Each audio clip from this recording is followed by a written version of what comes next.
Samantala mga kabrigada, kaso ng leptospirosis sa mga pampublikong ospital sa Maynila abay patuloy hong bumababa.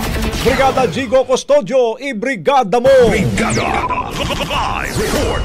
Bumaba na ang bilang ng mga pasyenteng may leptospirosis na naka-admit sa mga pampublikong ospital sa Maynila. Ayon niya sa datos ng Manila Public Information Office.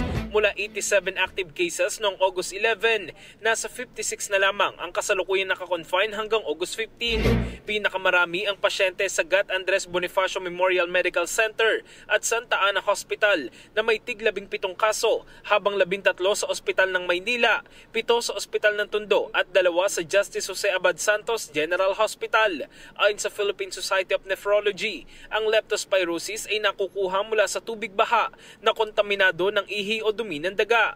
Maaari itong magdulot ng seryosong komplikasyon tulad ng kidney failure, pulmonary hemorrhage at kamatayan.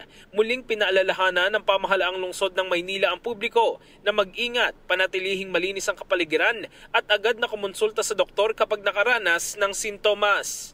In the heart of changing lives, ako si Brigada Jigo Custodio ng 105.1 Brigada News of Manila, the Music and News Authority. Ang bahaging ito ay hatid sa atin ng Guard C Plus with Zinc Capsule. Always protektado ang kalusugan.